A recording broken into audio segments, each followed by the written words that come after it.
misteri leluhur Pandawa dan Kurawa.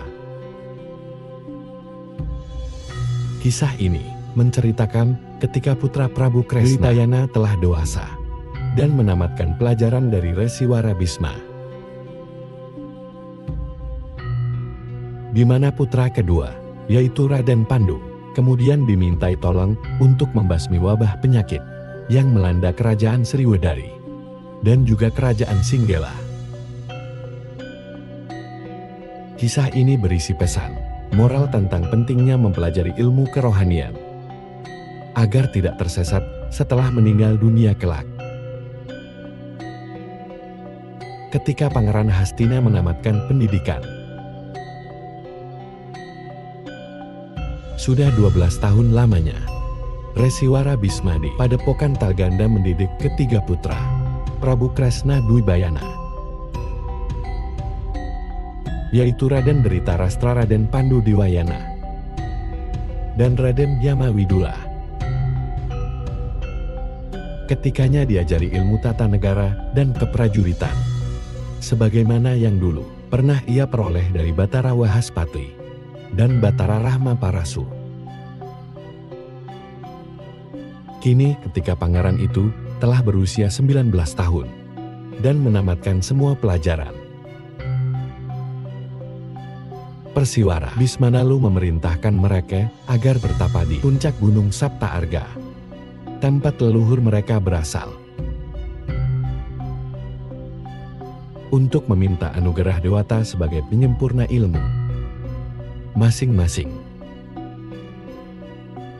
Ketikanya pun mohon pamit dan berangkat melaksanakan perintah, dengan ditemani para bunukawan Kiai Semar, Nalagareng, Petro dan Bagon.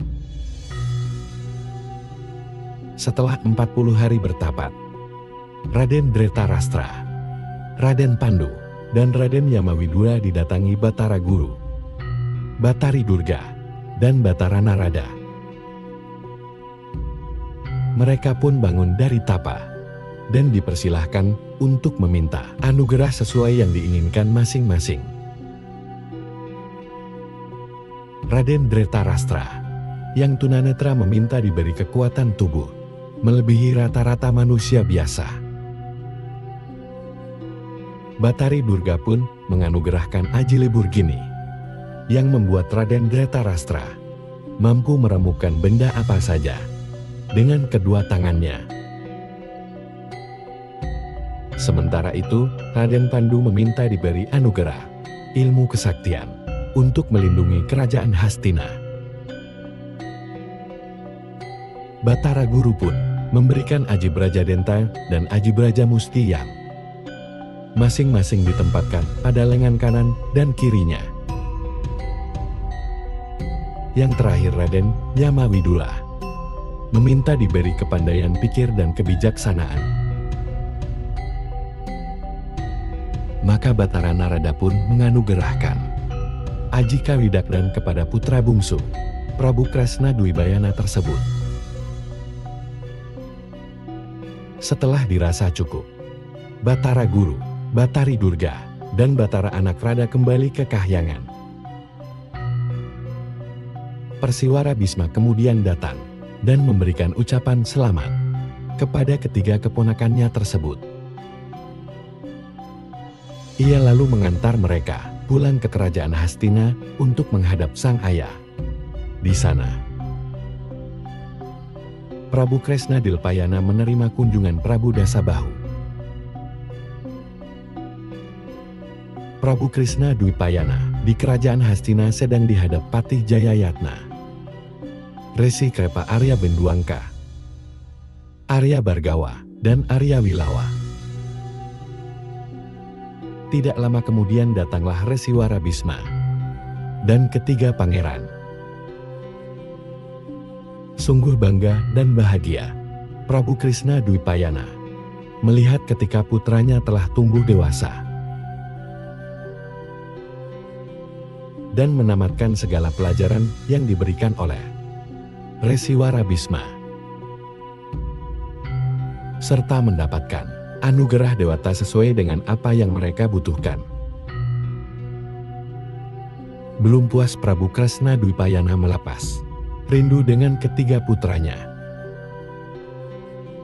Tiba-tiba muncul seorang raja bernama Prabu Dasabahu dari Kerajaan Sriwedari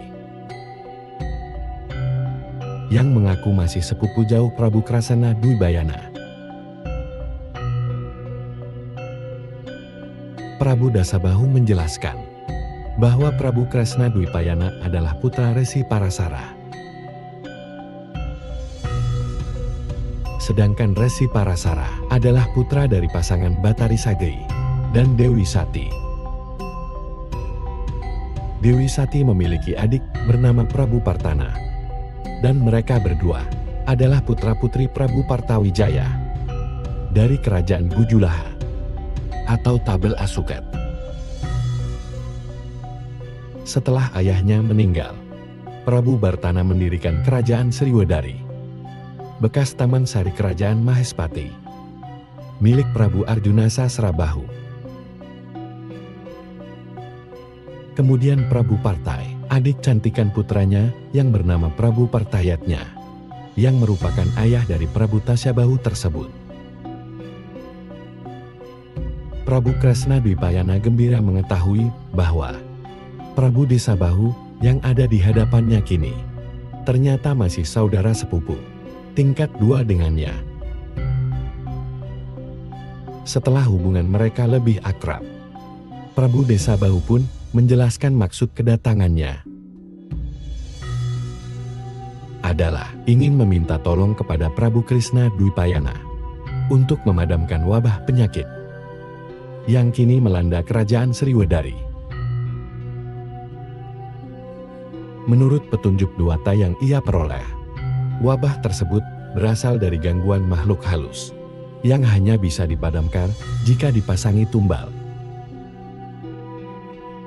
Adapun orang yang harus memasang tumbal adalah putra kedua Raja Hastina yang bernama Raden Pandu Diwayana. Prabu Kresna Dwipayana ragu-ragu. Apakah mungkin putra keduanya mampu memadamkan wabah penyakit di Kerajaan Sriwedari tersebut? Resi Warabisme berusaha meyakinkannya bahwa Raden Pandu memiliki bakat alamiah sejak lahir. Dan ia melihat sendiri bagaimana keponakannya itu saat berusia 7 tahun mampu menumpas Prabu Nagabaya, Raja Gua Baron, yang menyerang Kahyangan Surabaya.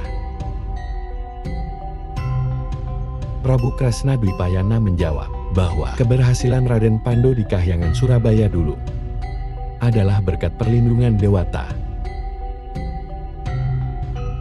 Resi Warabisme pun membalas, jika nanti Raden Pandu diizinkan berangkat ke Kerajaan Sriwedari, juga tetap mendapatkan perlindungan dewa, yaitu Batara Ismaya yang berwujud Kyai Semar. Prabu Kresna Dwipayana menyadari kekeliruannya yang terlalu mementingkan kasih sayang pribadi, sehingga meragukan petunjuk Dewata yang diterima Prabu Dasabahu. Ia pun mengizinkan Raden Pandu ikut Prabu Dasabahu pergi, tentu saja dengan diiringi para punokawan Kyai Semar, Mahagareng Petro dan Bagon. Raden Pandu menerima perintah tersebut dengan senang hati. Ia lalu berangkat bersama Prabu Dasabahu menuju Kerajaan Sriwedari. Raden Pandu memasang tumbal di Sriwedari. Prabu Dasabahu, Raden Pandu, dan para punokawan telah tiba di Kerajaan Sriwedari. Mereka heran melihat keadaan negeri itu yang kini sunyi senyap dengan penduduk tinggal sedikit. Pati Jayakusuma menyambut kepulangan rajanya dan menjelaskan bahwa selama Prabu Dasabahu pergi ke Kerajaan Hastina, semakin banyak penduduk Sriwedari yang meninggal terkena wabah penyakit. Sedangkan mereka yang masih hidup pergi mengungsi ke negara tetangga. Prabu Nasabahu semakin prihatin melihat keadaan negerinya. Tak lupa, ia juga berterima kasih kepada Patih Jayakusuma yang tetap setia menjaga kerajaan Sriwadari selama ia pergi mencari pertolongan ke negeri Hastina. Prabu Dasabahu lalu meminta pendapat kepada Kyai Semar tentang bagaimana caranya meredakan wabah penyakit tersebut. Kyai Semar pun meminta daftar tempat-tempat paling angker di sekenal penjuru kerajaan Sriwadari. Patih Jayakusuma segera menyiapkan daftar tersebut dan menyerahkannya kepada Kyai Semar. Mereka lalu berangkat bersama-sama mendatangi tempat-tempat angker tersebut. Di sepanjang perjalanan, Kyai Semar mengajari Raden Pandu bagaimana cara memasang tumbal beserta mantra yang harus diucapkan. Sesampainya di tempat-tempat angker tersebut, Raden Pandu segera bekerja sesuai petunjuk yang ia terima dari Kyai Semar. Tempat terakhir yang mereka datangi adalah pemakaman luas bernama Setra Kupaya. Begitu tumbal selesai dipasang, di situ tiba-tiba terdengar suara ribut-ribut. Rupanya kaum makhluk halus merasa kepanasan, dan mereka menjerit-jerit minta tolong.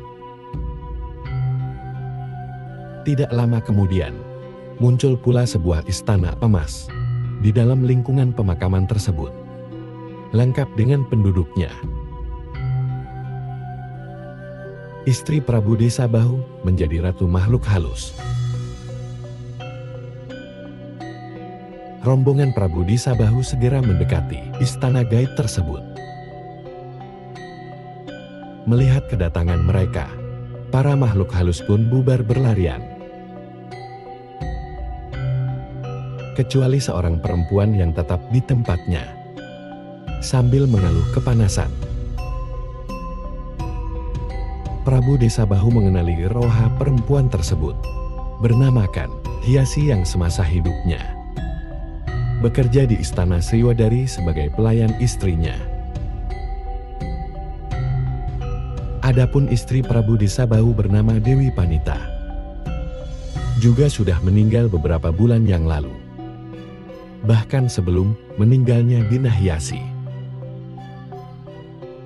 Begitu ditanyai Prabu Dasabahu, Ken Hyasi menjelaskan bahwa dirinya kini mengabdi kepada Roha Dewi Panitia yang telah menjadi ratu makhluk halus dan mendirikan kerajaan gaib di pemakaman Setra Kupaya.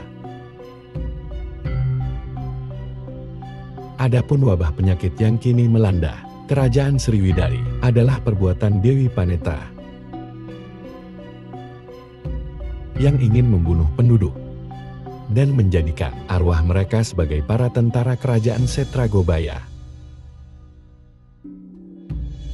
Prabu Dasabahu prihatin mendengar berita itu. Ia sadar istrinya semasa hidup memang kurang peduli pada urusan kerohanian dan lebih suka menuruti hawa nafsu keduniawian belaka. Prabu Dasabahu menyesal dulu terlalu memanjakan istrinya yang suka berbuat seenaknya, sehingga kini setelah meninggal, arwahnya tersesat dan tidak dapat memasuki alam baka yang semestinya. Raden Pandu menumpas pasukan makhluk halus.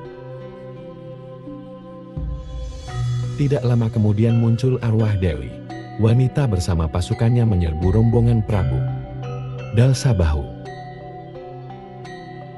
Prabu Dasabahu meminta kepada istrinya itu supaya menghentikan segala wabah penyakit yang melanda kerajaan Sriwadari. Sebaliknya, Dewi Panitia justru ingin membunuh Prabu Dasabahu supaya arwah mereka dapat berkumpul lagi dan berpasangan di alam gaib. Usai berkata demikian, ia lalu memerintahkan pasukan makhluk halus yang dipimpin Patih Praswa dan Senopati Arya Sangharisma supaya menyerang Prabu Dasabahu. Raden Pandu dan Patih Jayakusuma segera maju menghadapi serangan tersebut. Terjadilah pertempuran di antara mereka. Pada puncaknya, Raden Pandu mengerahkan aji pengabaran yang pernah ia pelajari dari Resiwara Bisma untuk memukul mundur pasukan makhluk halus tersebut. Ketika matahari terbit, pasukan makhluk halus telah mengalami kekalahan dan banyak yang musnah. Kini, yang tersisa dari mereka hanya tinggal arwah Patih Praswa dan Arya Sangharisma. Yang keduanya mengatakan tunduk kepada Raden Pandu. Sedangkan Keroha Dewi Panitia melarikan diri. Tiba-tiba muncul Keroha seorang kakek tua dari arah lain, bernama Resi Sangki, yang memohon supaya Patih Praswa dan Arya Sangharisma dibebaskan. Karena mereka berdua adalah putranya. Resi Sangki mengaku datang dari alam baga yang sejati untuk membebaskan kedua putranya dari pengaruh sesat Dewi Wanita. Ia berniat membawa arwah Patih Prasma dan Arya Sangharisma untuk memasuki alam roh yang semestinya. Sebagai tebusan, Resi Sangki memberikan pusaka gaib kepada Raden Pandu berupa kantong arumba dan minyak pranowo. Raden Pandu pun bersedia membebaskan Patih Praswa dan Arya Sangharisma. Keduanya lalu pergi bersama-sama Resi Sangki meninggalkan kerajaan gaib Setragopaya menuju alam keabadian. Raden Pandu membantu kesulitan kerajaan Singal. Wabah penyakit yang melanda kerajaan Sriwedari kini telah reda. Penduduk yang tersisa berangsur-angsur mendapatkan kesembuhan. Sedangkan yang mengungsi ke negara tetangga juga banyak yang kembali menempati rumah mereka. Prabu Dasabahu sangat berterima kasih kepada Raden Pandu dan para Punokawan, terutama Kiai Semar, atas segala bantuan yang mereka berikan. Tiba-tiba datang adik ipar Prabu Dasabahu, yaitu saudara kandung mendiang Dewi Panitia, yang bernama Prabu Karolguna, Raja Asing Kelak. Prabu Palguna mengeluh bahwa negerinya kini sering diserang berbagai macam hewan gaib yang sulit sekali ditumpas. Sungguh kebetulan, Raden Pandu belum pulang ke kerajaan Hastina. Mendengar berita tersebut, ia pun mengajak para Punokawan untuk ikut membantu kesulitan yang dialami kerajaan Singgala. Prabu Balguna sangat senang mendengarnya. Mereka lalu bersama-sama berlayar menuju kerajaan Singgala yang terletak di Pulau Sailan. Prabu Dasabahu juga ikut pergi menyertai. Sesampainya di kerajaan Singgala, Raden Pandu segera bertindak menghadapi hewan-hewan gaib yang sering menyerang penduduk itu. Ia pun mengerahkan aji pengabaran, membuat hewan-hewan tersebut musnah dan berubah wujud menjadi roh orang-orang yang telah mati. Salah satu di antara mereka adalah Begawan Amisana, mertua Prabu Palguna sendiri. Begawan Amisana memimpin para arwah tersebut berterima kasih atas bantuan Raden Pandu yang membebaskan diri mereka dari penderitaan. Dulu semasa hidup, Mereka adalah orang-orang yang senang memakai susu, yaitu menanam semacam benda di dalam tubuh untuk tujuan tertentu. Ada yang memakai susu kecantikan, ada yang memakai susu keperkasaan, ada pula yang memakai susu kewibawaan. Namun sayangnya, pemakaian susu ini ternyata menghalangi mereka setelah meninggal dunia, yaitu ketika hendak memasuki alam baka. Akibatnya, mereka menjadi arwah penasaran yang bergentayangan, mengganggu orang-orang yang masih hidup.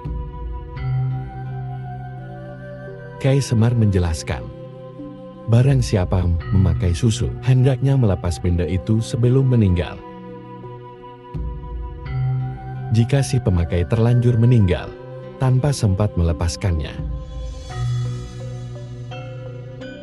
maka pihak keluarga yang harus melepaskan benda itu saat memandikan jenazah, antara lain dengan menggunakan sarana daun kelor.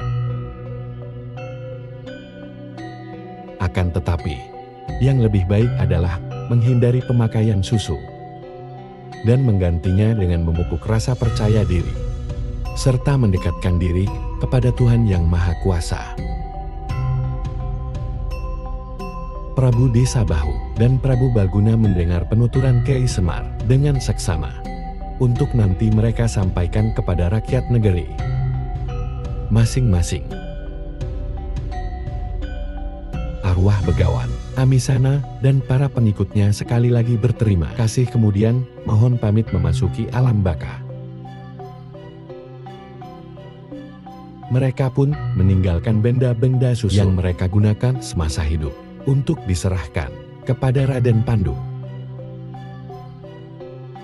Ada yang berupa batu permata, ada pula yang berupa logam mulia ataupun besi baja.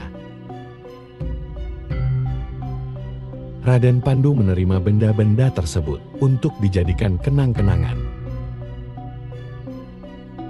bukan untuk digunakan sebagai susu, seperti yang telah mereka lakukan semasa hidup. Raden Pandu tertarik melihat keindahan Taman Soka. Prabu Balguna berterima kasih atas bantuan Raden Pandu yang telah mengembalikan ketentraman di Kerajaan Singhela. Raden Pandu sendiri terkagum-kagum melihat keindahan istana Singhela.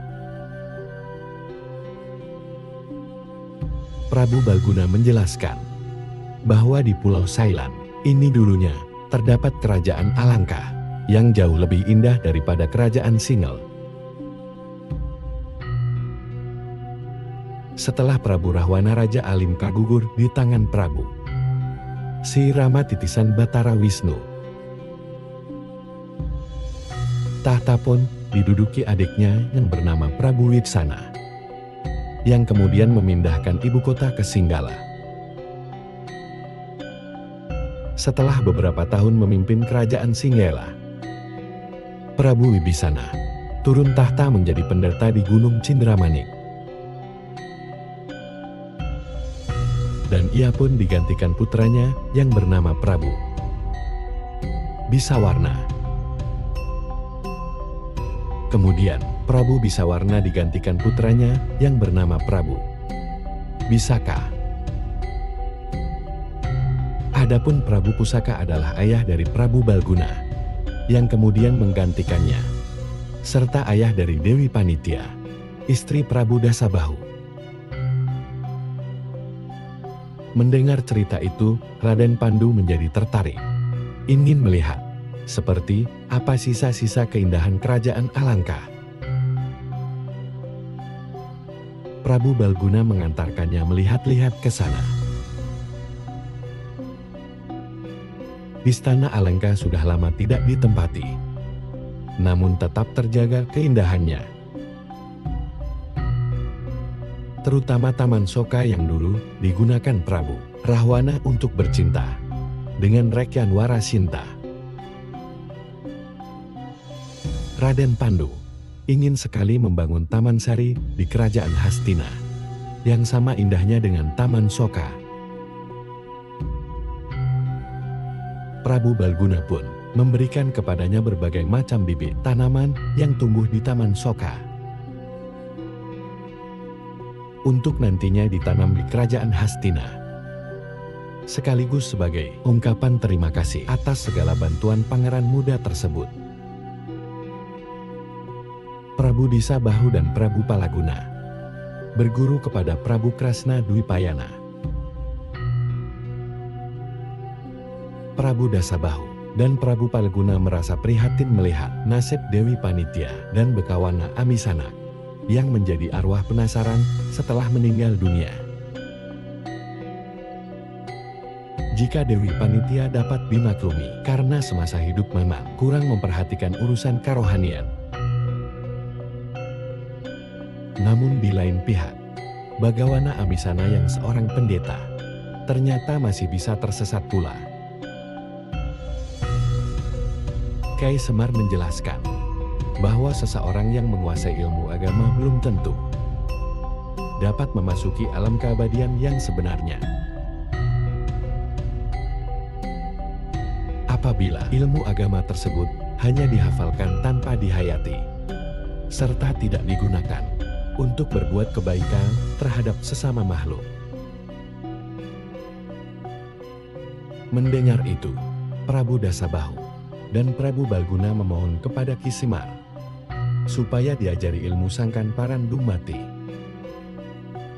dan kelepasan budi yang sejati, agar kelak setelah meninggal, mereka dapat memasuki alam baka dengan sebaik-baiknya. Ki Semar mengaku dirinya hanya seorang pengasuh. Jika kedua raja tersebut ingin belajar, hendaknya mereka berguru kepada Prabu Kresna Dwipayana saja. Karena Raja Hastina tersebut dulunya seorang pendeta bijak berilmu sempurna, bernama Rosi Abiasa. Prabu Disabahu dan Prabu Palaguna menerima saran tersebut, dan mereka pun bersama-sama mengantarkan Raden Pandu pulang ke negeri Hastina. Sesampainya di Hastina, rombongan tersebut disambut oleh Prabu Kresna Dwipayana dan Resiwara Wisma.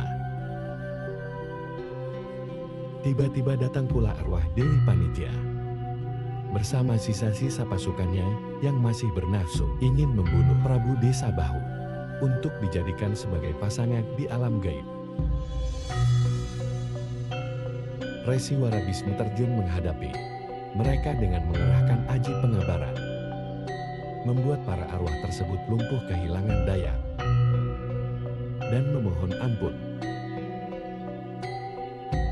Prabu Kresna Dwipayana lalu membaca doa dan mantra untuk menyempurnakan para arwah penasaran tersebut, sehingga mereka dapat memasuki alam baka dengan tenang. Melihat itu, Prabu Dasabahu dan Prabu Palguna semakin yakin, dan mereka pun menyampaikan niat untuk belajar ilmu kesempurnaan kepada Raja Hastina tersebut. Prabu Kresna Dwipayana menerima niat baik mereka dengan senang hati, supaya nantinya dapat diajarkan pula kepada pihak lain yang sungguh-sungguh menginginkannya. Raden Pandu membangun Taman Kadilengla. Raden Pandula menunjukkan bibit tanaman yang ia peroleh dari Taman Soka di bekas kerajaan Alangka untuk bisa ditanam di kerajaan Hastina. Prabu Kresna Dwipayana menyambut baik niat putranya tersebut. Raden Pandu lalu memimpin para juru taman membangun sebuah taman sari yang bentuknya sama persis dengan Taman Soka